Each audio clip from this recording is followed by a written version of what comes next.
He's also a leading gastroenterologist, specializes in all those colonoscopy, endoscopy, and other things, and dealing with the cases of inflammatory bowel disease, especially ulcerative colitis.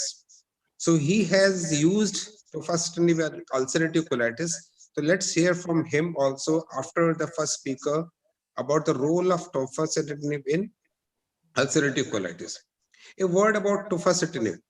In fact, this molecule was approved by FDA in 2012 April. That time it was only approved for rheumatoid arthritis. In 2017, it was approved for psoriatic arthritis. And in May 2018, almost 2 years back, it was approved for use in case of moderate to severe ulcerative colitis. And after that, in September 2020, it has just been also approved by FDA for use in polyarticular juvenile rheumatoid arthritis, so much so that 2 years old child can also be given this drug. And this is coming in a big way because it is an oral biologic, number one, and is very, very affordable. The same drug used to cost around 36,000 rupees about 3 to 4 years back per month course. Now it is less than 2,000 rupees per month. So it's affordable, is very, I've also used it and it's very, effective also. So with that little background, I hand over my seat or my this place to now the first speaker of the session, Dr. Sanjeev Kapoor, consultant rheumatologist. Dr. Sanjeev, please. Thank you, Dr. Bhakuni, for a kind introduction. Really, it is a pleasure that we are meeting in this forum, and we are talking about the tofacitinib, which is a new molecule. It is not so new, but in the sense that it is new because now we are using in wide variety of conditions. So I have extended a little bit of my talk from not only it is confined to rheumatoid arthritis, but to psoriatic arthritis also I am covering, for which FDA has approved it. So I will just touch upon the role of JAK inhibitors in rheumatoid treatment and psoriatic arthritis treatment. Now, as we know, what I have outlined is that how the management of rheumatoid arthritis changed over a period of time. What are the molecules which are available? How we treat these rheumatoid arthritis, that is, what is our treatment approach at this moment of time? What are the options available and what are the guidelines in treatment of rheumatoid arthritis so far, latest? And I will talk about my experience of tofacitinib used in case of rheumatoid arthritis, which are resistant to many of the disease-modifying drugs. I would also go through the real world data. All we know is a lot of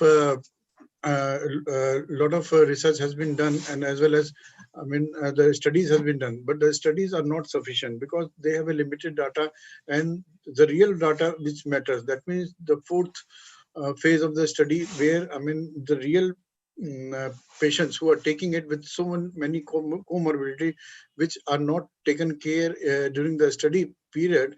I will go through them. Then I will touch upon the updated status of tofacitinib in psoriatic arthritis and as well as in psoriasis.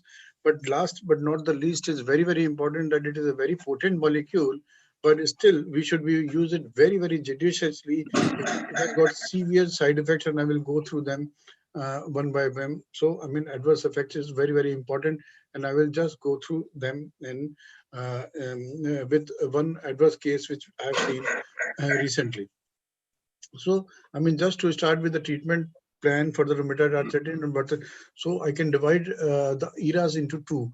That is non-biological or synthetic disease-modifying drugs, with conventional disease-modifying drugs which were available to us till 1990. That is methotrexate, sulfasalazine, hydroxychloroquine, cyclosporin, azathioprine, gold, which is no longer available with us, and D-penicillamine. Dr. Sanjeev, sorry to interrupt. Both the speakers will get 15 to 18 minutes each for speaking. Please carry on. Okay. So then we have a biological era in which the first came is the leflunomide, which came along which one of the oral drug which was available. Then comes etanercept, infliximab, rituximab, and tocilizumab, which has been approved in 2009. Now from 2010, we can call it that a small molecule or JAK era, that in which tofacitinib, baricitinib, and ustekinib has been approved for the treatment. So, just to brief about the treatment of rheumatoid arthritis, it is a targeted treatment.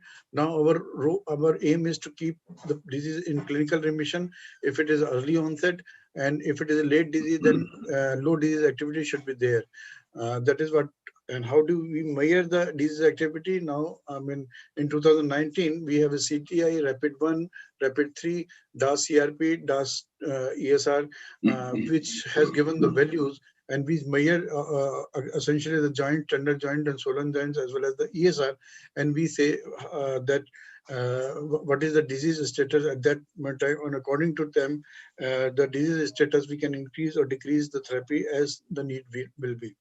So, if we look at the 2019 guidelines, they clearly say that, I mean, we start with the conventional disease modifying monotherapy as methotrexate alone, and if patient does not go into the orbit within 3 months or so, we add on the leflunomide or sulfasalazine to it. If patient does not respond to that within 6 months of time, there is a time to add biologic, or nowadays Jackanifs maybe take over of the biologics because of the cost as well as ease to administration, as Dr. Bhakuni has told, that is the oral drug.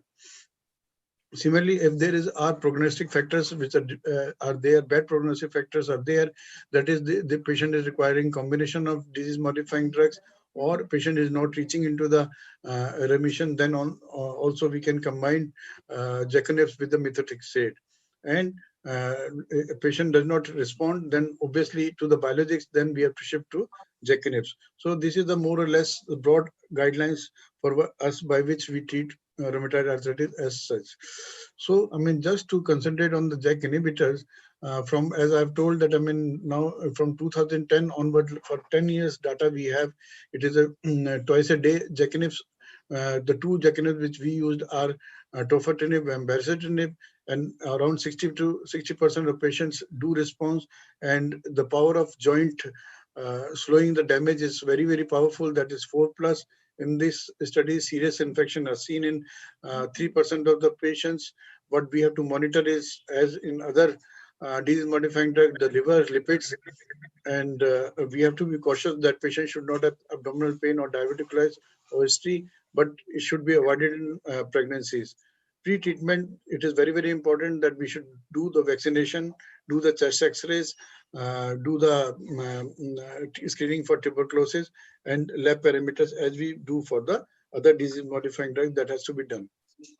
So in one of my case where I used it very successfully was a 82-year-old patient who's suffering from rheumatoid arthritis, and she was seropositive erosive rheumatoid arthritis, but now she flared up and she was almost bedridden. She has intermittent fever because of the inflammation, and there were several joints which are inflamed when she met us.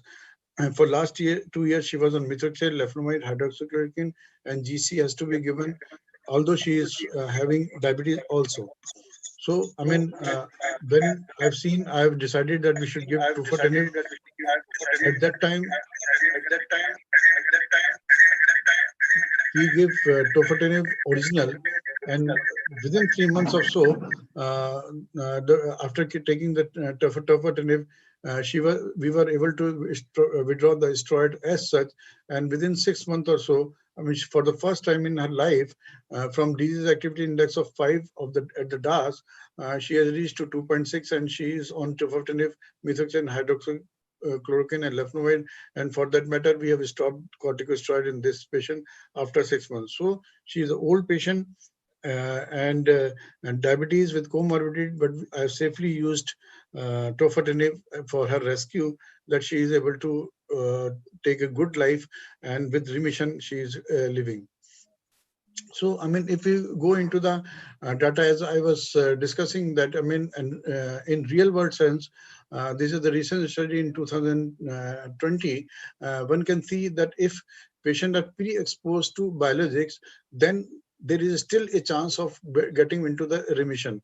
You can see within 365 days, within a year or so, around 50% of patients can go into the remission if they are started. Although, I mean, mind you, these are the patients who are on combination therapy followed by biologics, but still there is a chance that 50% of patients may reach into the remission. But if we see the naive biologics, one can see the low disease activity can be achieved very fast.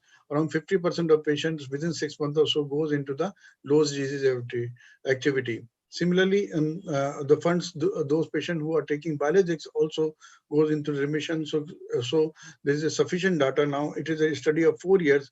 One can see that, I mean, within 6 months or so, patients are going into the remission, in spite of the fact that those patients are exposed to biologics also.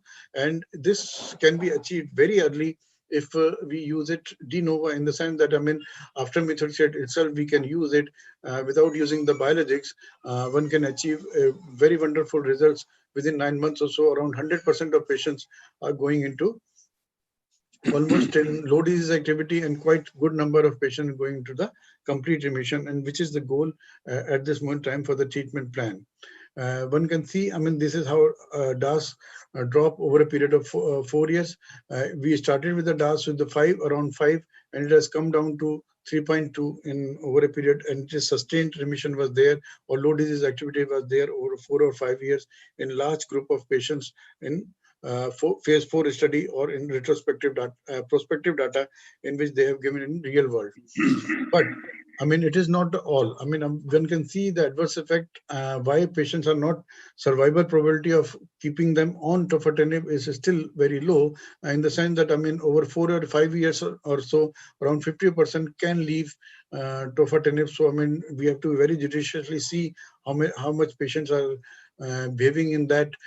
So, I mean, there can be inefficacy drug, or there can be adverse effect for which patients are not able to sustain the tofacitinib as such. What we have to see in clinical studies, that, I mean, 10% of patients may have developed low hemoglobin. Serious neutropenia can be seen in 5% of patients, and mild neutropenia, which is seen in 10% of patients. Besides that, the rise in creatinine is also there, and as SGOT, SGPT can also be increased in substantial number of patients, but it is inconsequential. The major side effect is neutropenia.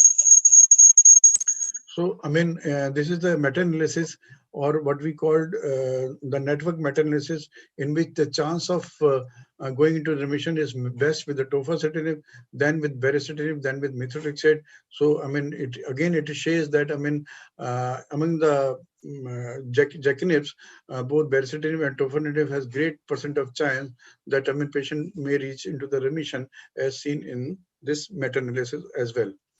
Now, I mean, going back to a disease which is very, very difficult to control is psoriasis, because it has got many domains which we have to cover. This is the skin lesions which I have come across. This particular patient was started on methotrexate, but is not reaching into the remission. We have given infliximab to her. Itolizumab, which was available to us, was also given. Adalimumab was again given to her. She was given secukinumab also, but still one can see her DAS as well as the PASI scores was quite high.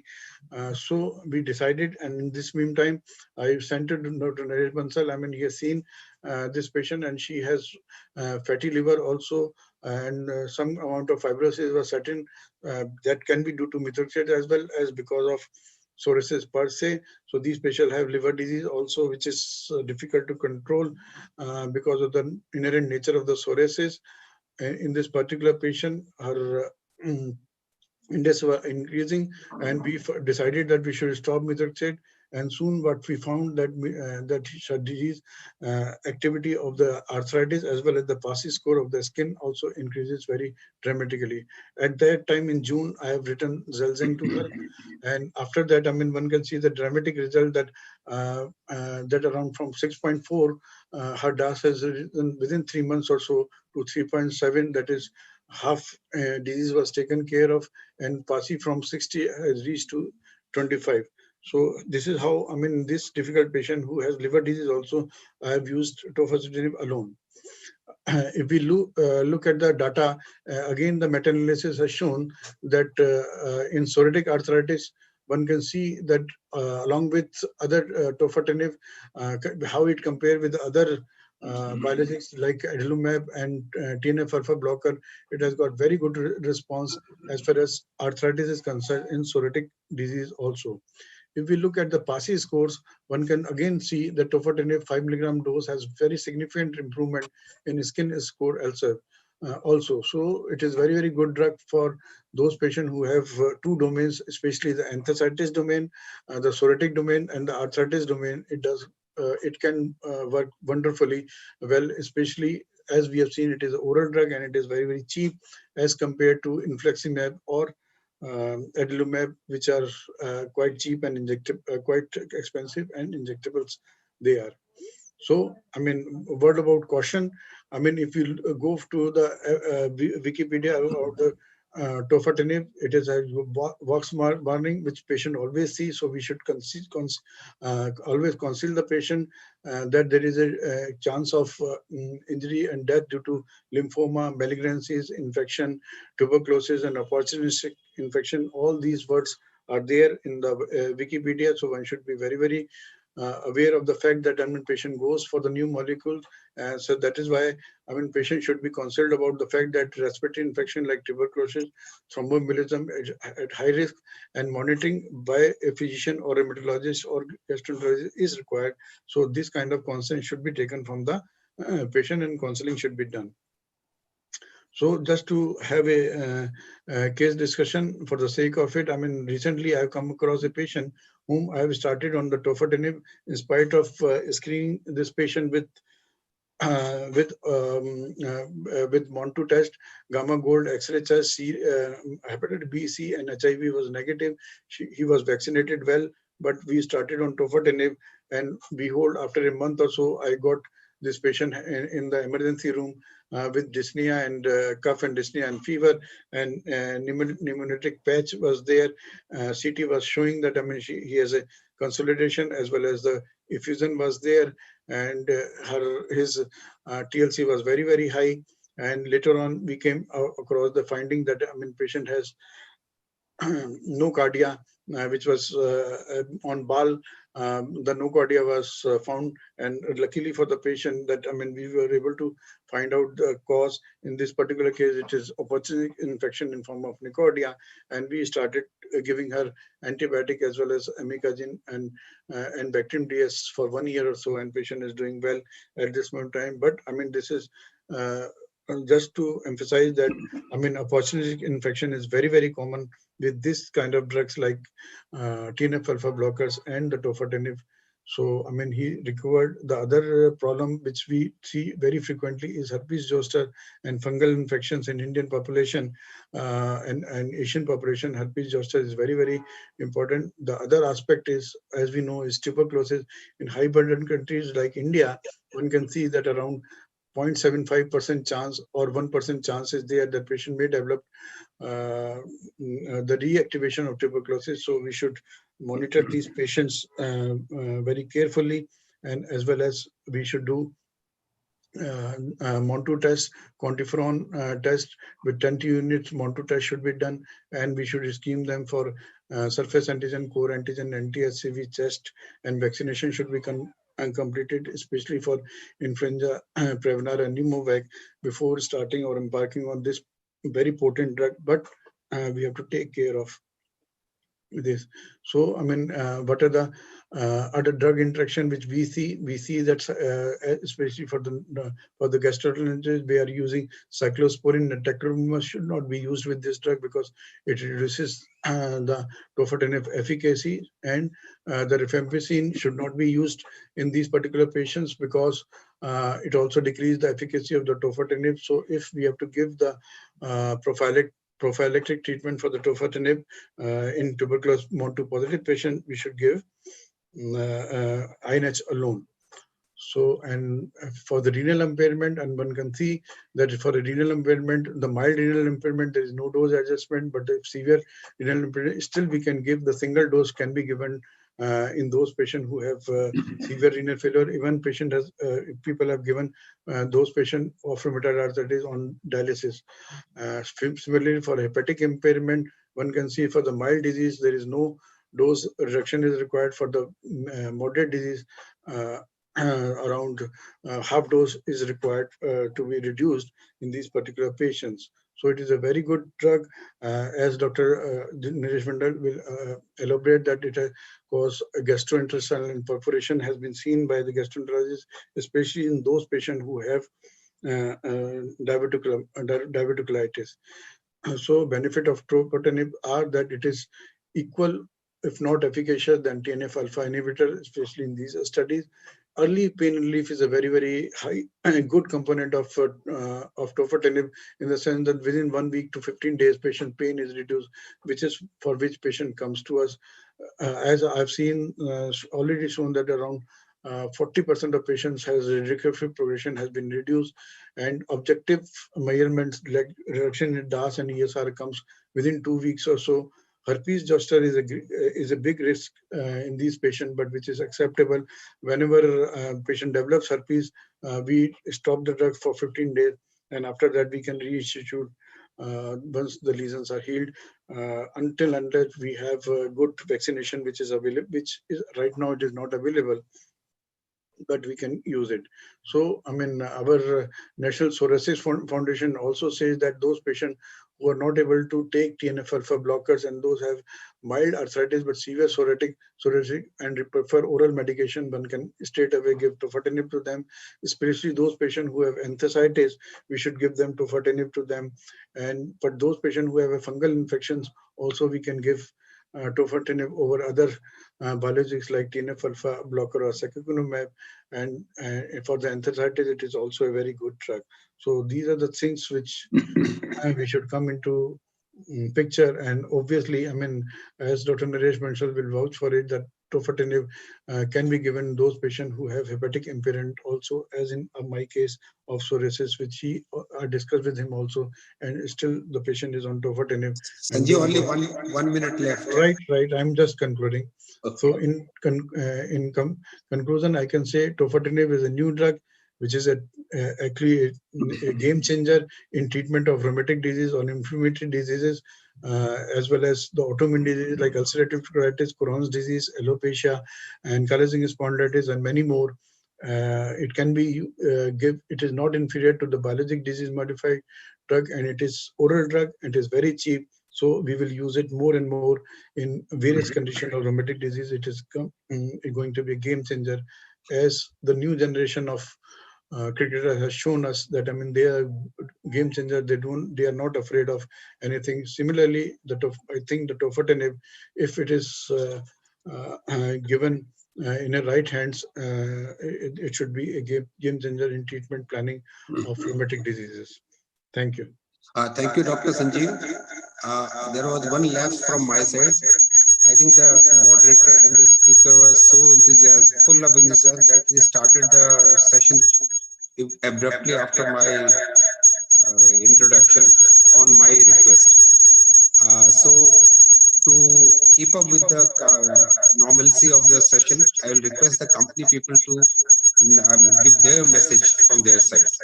Over to Mr. Ashish or whoever wants to give their message. Thank you, sir. Sir, a very good evening to all the speakers, moderator, and the audience.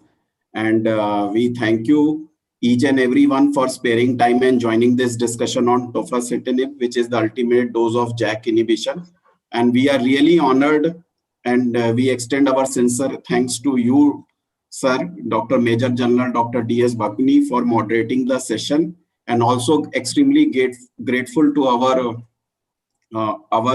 learned speaker, Dr. Naresh Bansal, who is a renowned gastroenterologist, and Dr. Sanjeev Kapoor, who is a renowned rheumatologist. I hope the session would be really interesting, as Dr. Sanjeev Kapoor have already delivered, as the two major super specialty gastroenterology and rheumatologists are going to discuss this molecule in their respective domain. And I would also like to take this opportunity to introduce MSN Lab, the R&D journey, which brought out this tofa dose at an affordable cost. And at the same time, this is bioequivalent to the innovator. So I just give a quick introduction of Sir MSN Labs. Sir, innovation is something which drives the human life, and the creative capacity of the human mind has always been the source of inspiration, and same has been true for us. So apart from the efficacy, affordability, and accessibility, we want to be always first to touch and impact human lives by researching for better medicine. And this quest for innovation drives us to serve you better and better today and tomorrow. And I am, sir, very pleased to share with you that MSN owns the Asia largest integrated pharmaceutical API and formulation R&D center. And we welcome you on behalf of MSN. And last year we crossed turnover of $600 million US. We are present in 65 countries. We have 11,000 workforce globally. And we have trust more than 4 crore customers across 65 countries. And we have integrated state of R&D center and 14 manufacturing facilities in India. And we are among the very few leagues of Indian company who have a manufacturing site in US also, sir. And we are truly an Indian spirit, which is making Tricolor proud. We have 250 plus products in pipeline. We have 600 plus patents globally. And we have 715, which is the world largest by any pharmaceutical company in filing new drugs in the US in last 2 years. And we have already marketing 17 products which are commercialized in US. We are even unfolding the future of biologics. So our 2 biosimilars are under development. And we are already putting up a new plant in place to get this biological produced also post research and clinical trial. And if you see MSN first time in India launches, being a young company, just 15 years old, we are able to bring more than 21 products for the first time in India.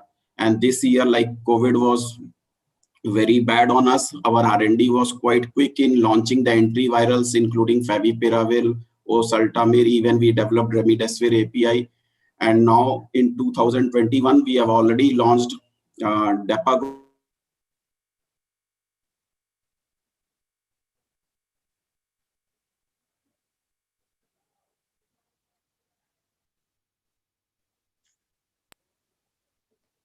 Hello. Hello. I think the message is not audible of Mr. Ashish.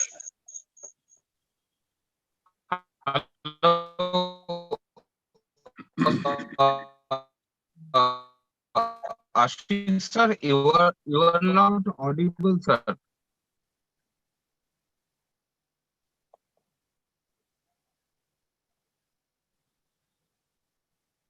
Ashish sir, your voice is not coming. I think something wrong went with this. It is. Hello. Ashish sir, your voice is not coming.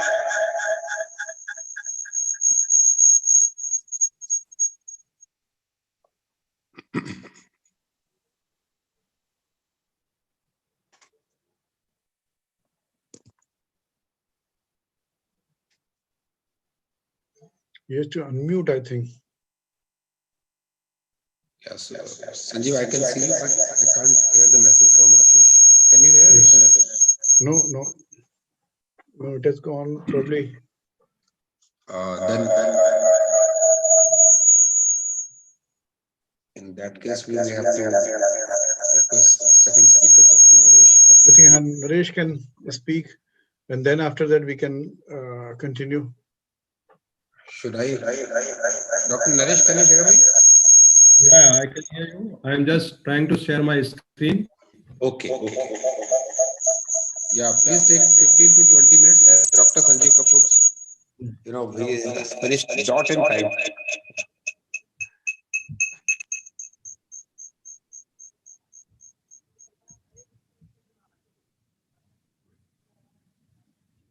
Hello.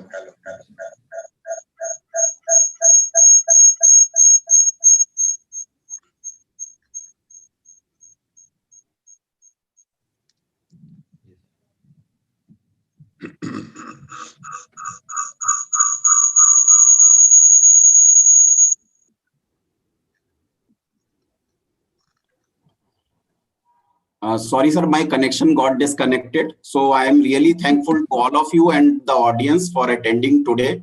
So this was just a quick vote of thanks as well as vote of welcome from all of us. and we can move to Dr. Naresh Bansal and Dr. Bhakuni sir. You can Yeah. formally. Thank you for the nice message, Mr. Ashish. I think it was blessing in disguise because you could gather more audiences when you passed us the message in the middle of the, rather in the midst of the session. I think you should consider it for future that your message should come in between the two sessions. You'll get more audience. Number one. Number two, now I'll request Dr. Naresh Bansal to please start his session, please.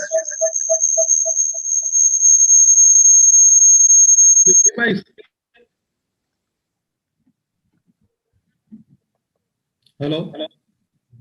Yeah, Dr. Can you Naresh, see please the start. screen?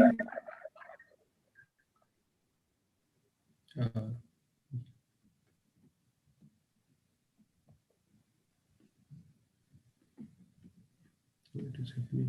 Sir screen share नहीं हो रही है, आप main वाले पे जाएंगे हम्म, ये ऐसे हो रही है, अभी जो दिख रहा है वो ये दिख रहा है। अच्छा। I can see Dr. Naresh, but I can't see your presentation.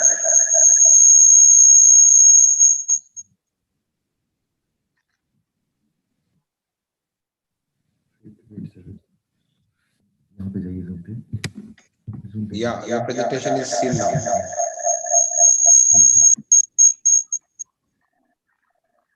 Again, it has gone. Now it's clear.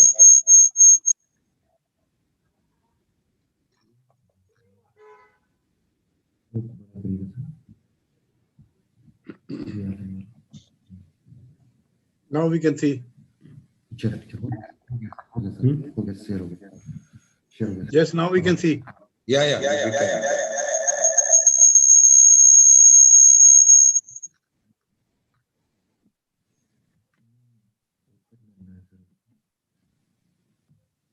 हाँ, अब यस सर, कर दीजिए, अब आ गया सर।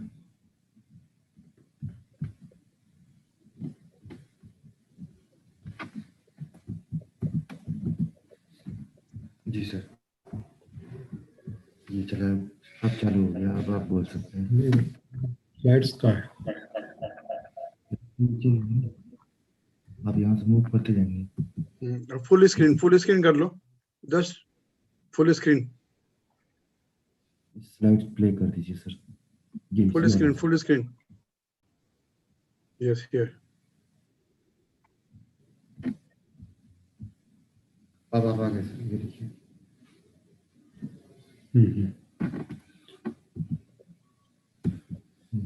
Yes, good. सब इंट्रोड्यूस करें। ये नहीं हो रहा है। थोड़ा सा आई थिंक दे हैंग गया। कर रहा है तो आ रहा है। बीच में क्लिक करके करो. अब हो रहा है sir. Yeah. Can you see my screen now? Yes, Naresh, yes. Yeah. So, You can. good evening, dear friends, and thank you, Dr. Bhakuni, for kind introduction. And I am starting from where Dr. Kapoor has left, that whether the tofacitinib is the game changer in ulcerative colitis also. As we have already heard that it's a wonderful molecule for rheumatoid arthritis and psoriatic arthritis. So, what is the role of tofacitinib? Where do we place in the algorithm of management in ulcerative colitis this new kid on the block? So we all know that inflammatory bowel disease is made up of two diseases, Crohn's disease as well as ulcerative colitis. And ulcerative colitis is a chronic, relapsing and remitting progressive immune-mediated disease which affects mainly the large intestine. The estimated prevalence of inflammatory bowel disease in India is quite high, 1.4 million, and the incidence is also rising every year. And now we are not far behind North America or Northern Europe. Now, if you talk about the treatment options for ulcerative colitis, which are available as of now, we can see that the treatment options mainly in India, we are using either aminosalicylic acids or steroids or azathioprine. Now the new molecules, which are the biologicals, they are anti-TNF agents like infliximab, adalimumab, and golimumab, anti-integrin agents like vedolizumab, anti-interleukin agents, ustekinumab, and pan Janus kinase inhibitor, this small molecule tofacitinib. Now, all other molecules are in injectable form. The only molecule, only biological, which is available in oral form is tofacitinib as of now. Now, the available treatment options like 5-AS agents, steroids are helping only 50 to 60% of patients. Now, rest of the patient either should go for surgery or biologicals. And we know that even the TNF inhibitors, if we give, they are effective in only 30 to 40% of patients. And every year, almost 10% patients lose their response because of anti-TNF antibodies. Now, with the availability of this affordable medicine, affordable drug, which is in oral form, this armamentarium of ulcerative colitis has widened, and now we have another choice. This has not only been approved for induction and maintenance, but this has also been tried in acute severe ulcerative colitis also. Because of its rapid onset of action, short plasma half-life, the effect of tofacitinib can be seen even in 3 days.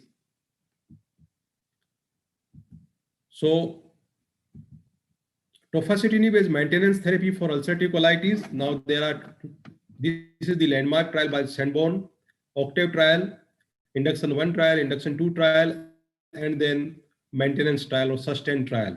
Now in induction 1 trial and induction 2 trial, almost 600 patients were recruited in each trial, and the endpoint was remission at 8 weeks, and it was compared against placebo.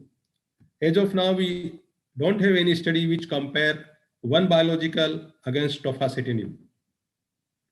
Now in this Octave trial, which was a randomized double-blind placebo-controlled multi-center trial, we can see that with the 10 mg BID doses, the remission rate was 18.5 in Octave 1. In Octave 2, it was 16.6 as compared to the placebo 3.6 or 8.2, clinically significant. And if we see the remission at week 52, it was 34.3% with 5 mg BID doses and 40% with 10 mg BID doses at week 52. So there is clinically significant difference between placebo response and tofacitinib response. So in the Octave induction 1 trial, we can see that 18.5% response, 16.6% response at week 8. And if we talk about the maintenance phase or sustain phase, then 52 weeks, 34% or 40% response in the 10 mg twice a day group.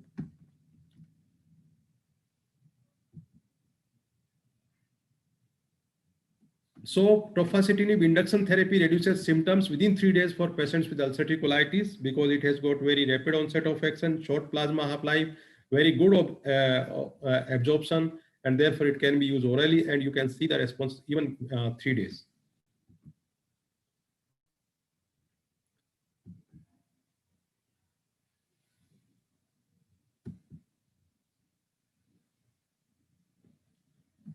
Not only this, the health parameters also were measured in this study. Health-related quality of life were measured, and with the help of inflammatory bowel disease questionnaire and health survey, and it was found that in sustain study and as well as induction study, there was significant improvement in health-related quality of life with tofacitinib.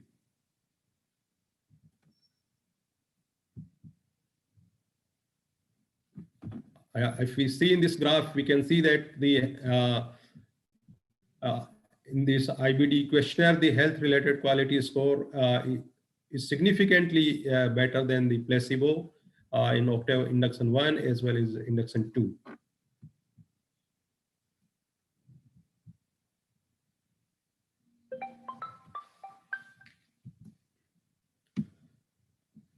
Now, this is the comparative efficacy of tofacitinib in ulcerative colitis, and in this study, 194 adult patients with moderate to severe ulcerative colitis were enrolled, and they were randomly assigned to receive either placebo or tofacitinib at a dose of 0.5 mg, 3 mg, 10 mg, and 15 mg. And it was seen the response was dose dependent. So higher the doses you use, better response you get. But as toxicity is much higher with the 15 mg, therefore the approved doses were up to 10 mg twice a day. Even in those patients who had prior TNF exposure, the response rate is although less, but again, it is very good. TNF, as compared to TNF naive patients, the experienced patient has less remission rate, but again, this is better than placebo, 24% in those who had TNF experienced patient, TNF naive patients, 40% in Octave Induction 1. And in this subset analysis, again, we can see that in Octave Induction 2, 21% in those who had experience with TNF, and those who were naive, 36%. So even in experienced patient, TNF experienced patient, the response rate is quite good. And a subset of patients who failed TNF therapy ultimately can get remission with tofacitinib. Not only these studies, but the real world data also proves that the tofacitinib is quite effective. And this real world study, which was a retrospective multi-center study where the tofacitinib was used in 123 patients, and it was shown that at week 8 and week 16, the clinical response and clinical remission was quite good, and the lack of prior biological exposure was associated with increased rate of clinical response at week 8 as compared to those who had previous exposure to TNF inhibitors. As far as safety is concerned, Dr. Sanjeev Kapoor has mentioned it very clearly that there are some problem with all the immunosuppressants, all the immunomodulators, that they have got increased chances of opportunistic infections. There are few peculiar problems with tofacitinib. One is incidence of venous thromboembolic events. The deep vein thrombosis and incidence of pulmonary embolism are much higher against if we compare with the placebo, and therefore it has been recommended that in elderly patients or patients who are obese, patients who have got diabetes or has past history of DVT or have increased risk of developing DVT or pulmonary embolism, should be given lesser doses, or one should be very cautious in using tofacitinib in these type of patients. If we talk of all adverse effects, then the majority of side effects are minor, like nasopharyngitis. Herpes zoster is of special concern. Almost 1 to 5% patient develop herpes zoster in tofacitinib arm. And herpes zoster can, usually it is mild to moderate and be treated. Sometimes it is multidermatomal, involve multiple dermatomes. And again, the herpes zoster is more common in those patients who have got diabetes or prior exposure to corticosteroids or TNF inhibitors. Live vaccines cannot be given to patients who are on immunosuppressants. Now there is one vaccine available, which is a recombinant vaccine, and that vaccine probably right now it is approved only for those who are more than 50. But I think even in a younger group, this vaccine can also be used. And serious infections like sometimes C. difficile infections, sometimes anal abscess or other just nocardiosis. Just Dr. Sanjeev Kapoor has given the example of this opportunistic infection. So serious infections we should be wary of while using immunosuppressants. Headache, arthralgia, cardiovascular events, or non-melanoma skin cancers. Non-melanoma skin cancers, incidence of malignancy is high, just like that is with azathioprine. And in this study, there was a high risk of developing non-melanoma skin cancers. But again, there was a caveat that most of these patients had already exposed to azathioprine as well.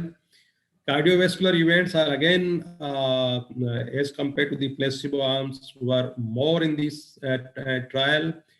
Maybe because this drug increases cholesterol level, LDL level, dyslipidemia. Secondly, also leads to a little bit hypertension.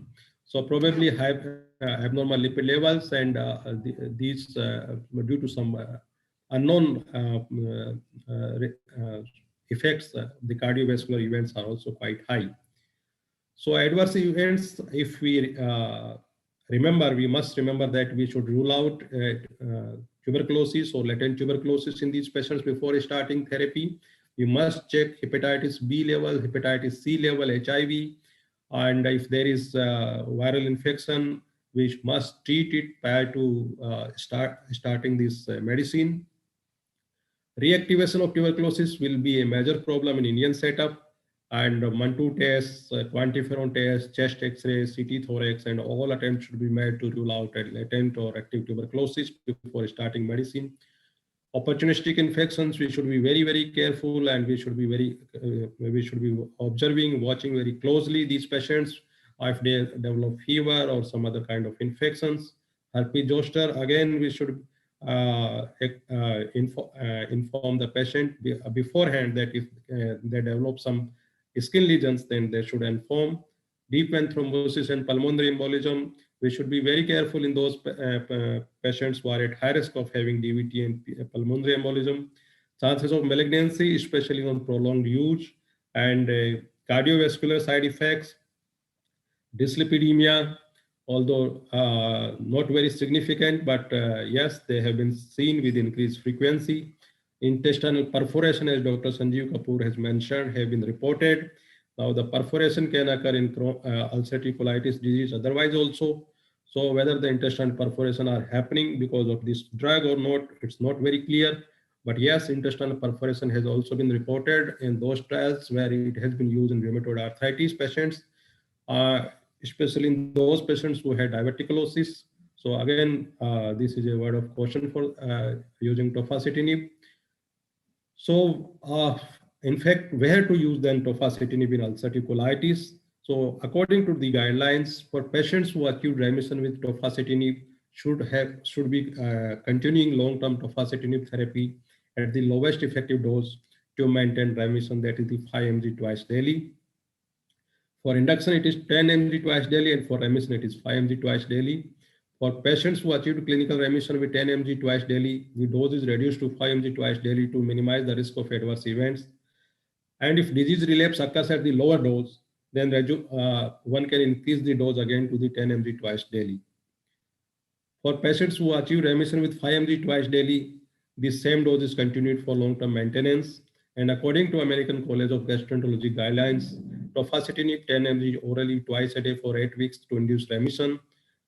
And especially in those patients who have previously failed anti-TNF therapy. And in these patients, we can continue tofacitinib for maintenance of remission. In adult patients with moderate to severe ulcerative colitis, AGA recommends using infliximab, adalimumab, golimumab, vedolizumab, or tofacitinib over no treatment. In adult outpatients with moderate to severe ulcerative colitis who have previously been exposed to infliximab, particularly those with primary non-response, AGA suggests using tofacitinib rather than vedoli or adalimumab for induction of remission. So in these patients who had failed infliximab, tofacitinib is better than using other biologicals.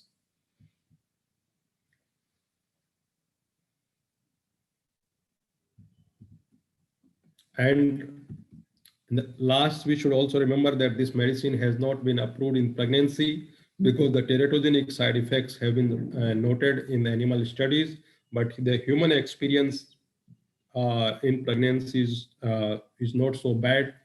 There are some registry which have noted that good fetal outcome can be seen even with tofacitinib, but right now there is no approval in pregnancy because it crosses placental barrier. We have to be cautious in elderly while using this tofacitinib, especially in more than 50 years patients or who are at risk of cardiovascular events or at risk of developing deep vein thrombosis. It is not effective in Crohn's disease. It is a pan-genus kinase inhibitor, small molecule. Maybe some selective genus kinase inhibitor may have some effect in Crohn's disease. Thank you, Emerson, and thank you all the participants. Now over to moderator. Okay.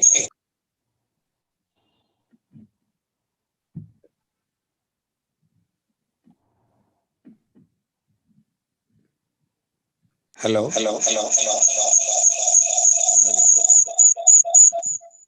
Thank you. Thank you, Naresh. Can you hear me? Yes. Yes, sir, we can hear you. Presentation by both the speakers.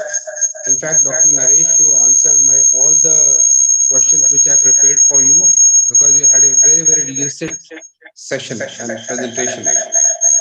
Notwithstanding with that, Excuse me, sir. before I take Yes. the questions, So sorry to disturb you, sir. You are connected to two different machines, sir, because of which echo is happening. True.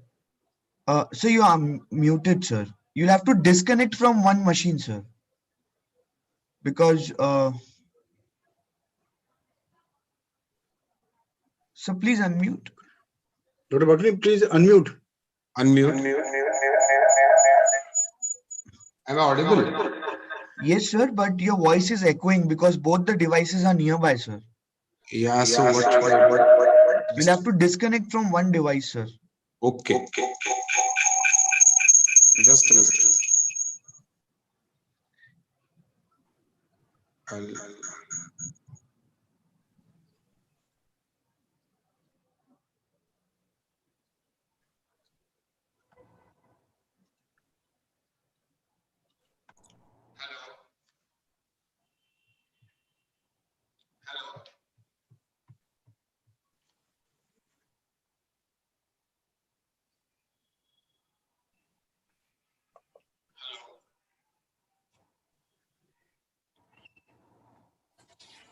Dr. Bhakani, you can ask the question. We can hear you. You can hear me? Can you hear me? Yes. Okay. If you can hear me, that's very nice. The question for both the speakers is COVID vaccine safe in patients with tofacitinib and ulcerative colitis as well as in patient of arthritis, be it rheumatoid or psoriatic arthritis? Most certainly, yes. I mean, I will encourage that all patients of rheumatoid arthritis, those on immunosuppression, should take this COVID vaccine. So far, I mean, it has been seen that, I mean, Covishield is very safe in these kind of patients. I mean, according to drug companies also, the Covaxin may not be given to those patients who have comorbidities. So at present, they can take Covishield, and they should take Covishield vaccine in those patients who have high risk of getting COVID as such. So, I mean, I encourage that vaccination should be given to them. Dr. Bansal, what are your views? Unmute yourself. Unmute. Naresh, unmute yourself. Dr. Naresh, can you hear me? Yes, Yeah, sir. okay. I completely agree with Dr. Sanjeev Kapoor that currently approved all the vaccines against COVID, whether it is Moderna, Pfizer, or Covishield, all are quite safe in immunosuppressed patient. Even the National Center of Immunology, British Society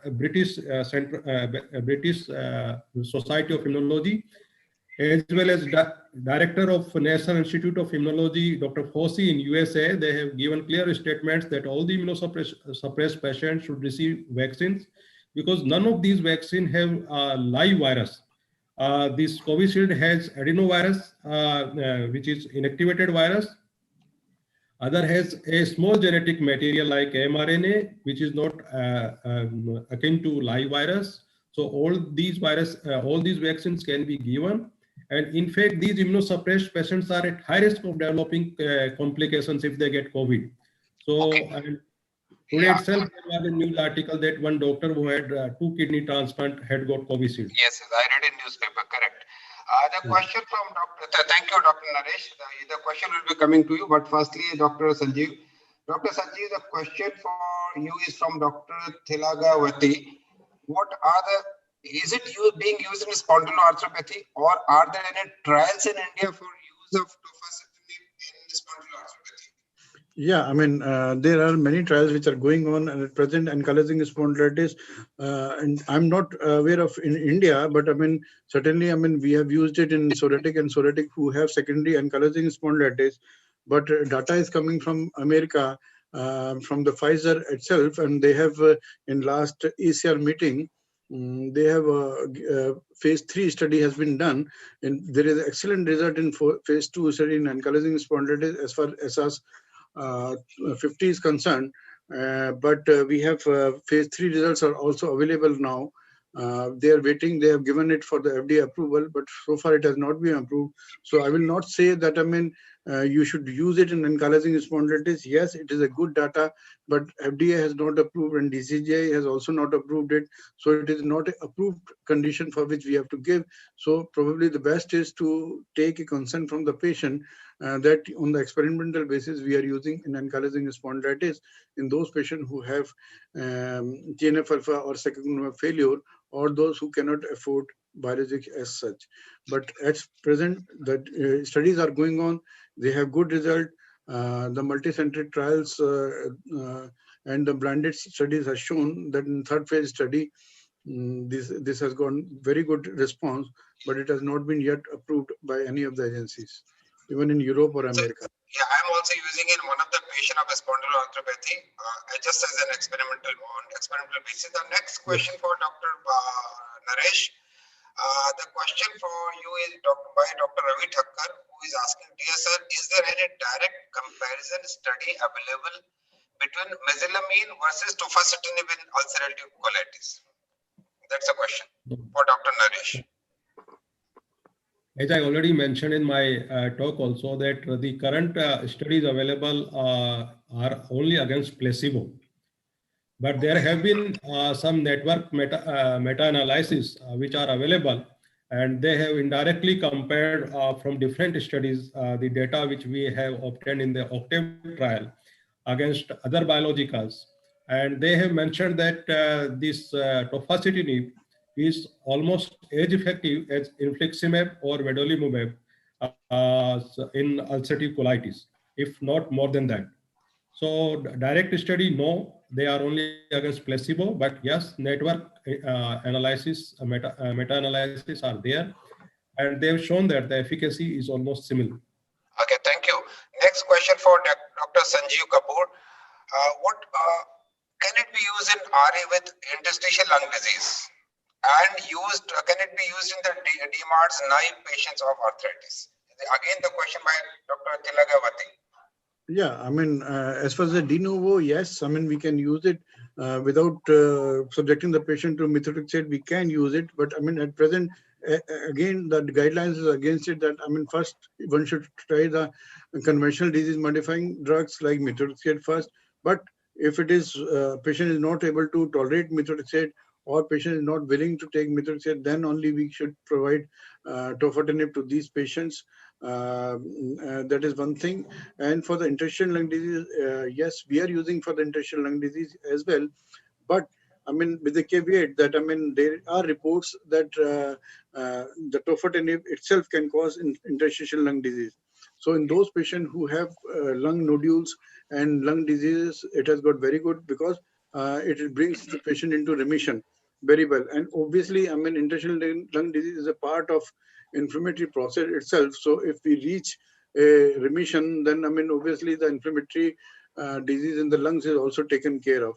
But one should be very, very much aware that, I mean, the tofacitinib itself can cause interstitial lung disease. Understood. That's good. Thanks. Next question coming to Dr. Naresh by Dr. Sanjeev Khanna. Can we use this molecule in Crohn's with arthritis? I think both of you can answer, but first, Dr. Naresh, please. As far as Crohn's disease is concerned, the studies were started in Crohn's disease, but somehow the drug was not effective, and therefore more studies were abandoned. So for Crohn's, it has not been recommended, and it's not useful. Okay. Yeah. Okay. Yeah, thanks. For the arthritis, I mean, one can use it. Yes, very. Yeah, arthritis you already told us. Okay. Yeah. Next question is from Dr. Arvind Kumar Singh to Dr. Sanjeev Kapoor. The question is for those patients who are already on azathioprine. Should we discontinue if not in remission before starting tofacitinib? No, I mean, we are not using azathioprine. Probably both it the is drugs better. together. Correct. Yeah, I mean, I don't think azathioprine can be combined with tofacitinib, but Naresh will be better because I mean we are not using azathioprine as a disease-modifying drug anymore in rheumatoid arthritis. Yes. So I would like Understood. Naresh to respond to it. I mean, whether you Okay. combine tofacitinib with azathioprine or not. I think Dr. Naresh. we should not combine azathioprine and tofacitinib as of now. Okay, that's the correct Right. answer. Next is a question by Dr. Jayashree Bhale for Dr. Sanjeev Kapoor. In RA, how long to continue tofacitinib? I mean, that is $10 question. multi-dollar question that how long, Yeah. but I mean, it is there that, I mean, one should start. Usually what we do is at present, I mean, it is not a miraculous drug. I'm not saying that, I mean, everybody will go into the remission. So we are combining methotrexate with the tofacitinib. And as the cost of therapy is very, very minimal at this moment in time, so we may stop all other drugs and we may continue the patients on tofacitinib for a long time, and at least 1 year duration of remission is required when we try to stop it.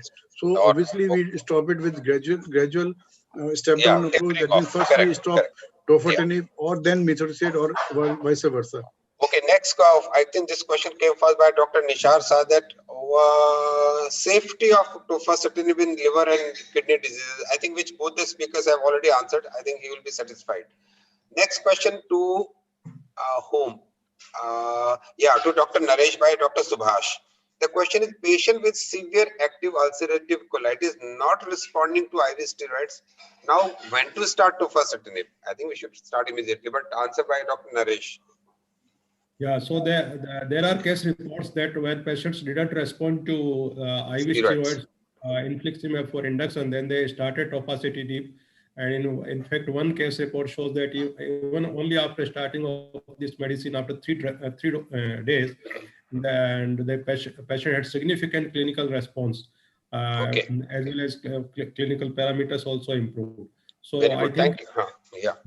Yeah, please carry on. You recommend tofacitinib with those kind of patients, you know? That is what Yes. you want to say.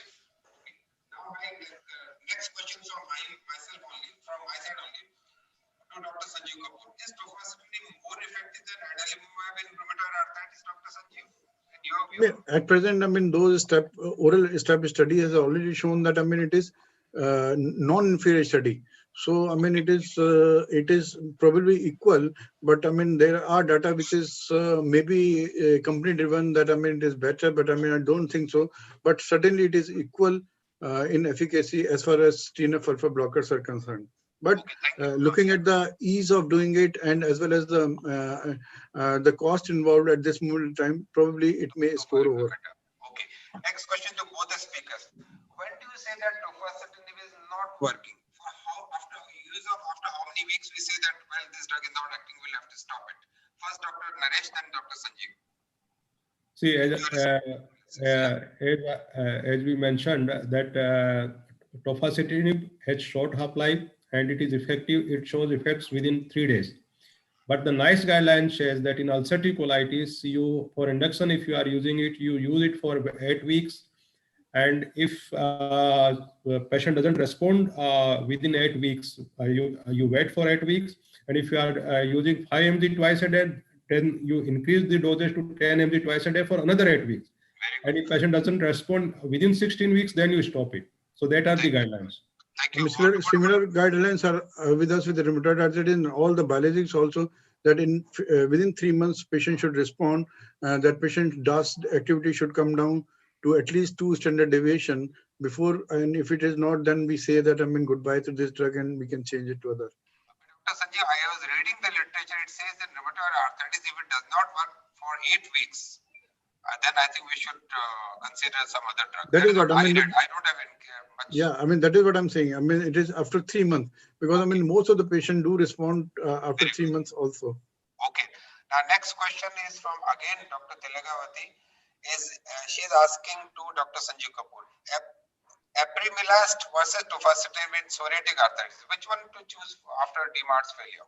Very good question. I mean, yes, I mean, it has been answered very well that, I mean, the sense that, I mean, apremilast score over tofacitinib in the sense that, I mean, it is a very, very good drug for those patients who are having comorbidities, like those who have hypertension, those who have obesity, those who have diabetes, where, I mean, the chances of pulmonary edema and thrombosis is there, then probably we should start with the apremilast. But those patients who have no comorbidity, probably it is better to start with the tofacitinib because Okay. this works very well in enthesitis as well as skin. So Yeah, which you I made mean, very clear in your presentation. Yeah, that means yes. it must be used. The next question from Dr. Pramod Mittal. His question a little vague. He has written in studies, tofacitinib has been combined with azathioprine but not with biologicals. Do you get something from this question? He's asking that tofacitinib has been combined with azathioprine but not with biological in studies. I think it must be his comments, not his question. Any comments from both the speaker side, Dr. Naresh or Dr. Sanjeev? Has it been combined with azathioprine? Not that I know of. What about you? Both the guys. I am not aware of. Ayana. What about Sanjeev? Aapka? What Yeah, about you? to my knowledge, it should not be combined with azathioprine Yeah. because it is a drug which is cause immunosuppression. So in the literature itself, they have said that it should not be combined with the drug like azathioprine and cyclosporin and tacrolimus. So it should not be combined. This is typically written its literature. But some studies they might have studied as if now. We are not combined with the biologics, but we have studies in which they have using biologics with tofacitinib in patients of rheumatoid arthritis and psoriatic arthritis. Yes, but for experimental mode. But as such, guidelines does not suggest that it should be combined with azathioprine. Yes, of course, you can combine with methotrexate. Even ulcerative colitis, we can combine the tofacitinib with methotrexate in many of the patients, as methotrexate also works well in ulcerative colitis. Okay, thank you. The question to both of you, since there are no more questions from the audience, last question from both of you. Have you seen any increase in the blood pressure or weight gain in the patients whom you have used tofacitinib? Dr. Sanjeev first, then Dr. Naresh. Weight gain I have never seen with this drug. For so far we have experience of around 3 years, but hypertension, hyperlipidemia we have seen, herpes zoster we have seen, opportunistic infection we have seen. What about you, Dr. Naresh? Your experience? As far as the experience with biologicals is concerned, rheumatologists are our big brother because. Okay, got your point. Yeah, I must thank both the speakers now because there are no further questions from any audience. I don't know what is the next. I think I must hand over. I must give thanks to both of you. Excellent presentation, excellent slides, and you are very, very methodical in answering the questions of the audience as well as my questions also. So I hand over the proceedings to the company people now. Thank you. Please. Thank you so much, sir, for moderating the session. And thanks to Dr. Sanjeev Kapoor also for in-depth delivery, and to Dr. Naresh Bansal as well, sir.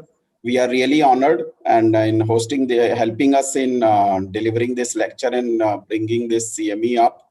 And there is a large attendance which is already we are witnessing. And I will just close this CME with this, that we have a research expertise of research to innovate. We have brought first time India launches to support super specialists in bringing down Indian patient sufferings. And who to better stand by you, a company with global research, global manufacturing and global quality, a company which has acquired trust globally. And we are on a journey to serve you better and better. So with this, I thanks everyone for joining and making this CME very successful. Thank you very much, sir. Thank you. Thank you very much. Thank you, Naresh.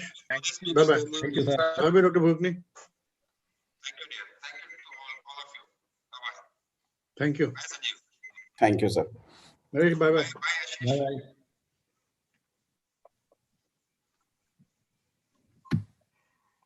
Congratulations. Finally done.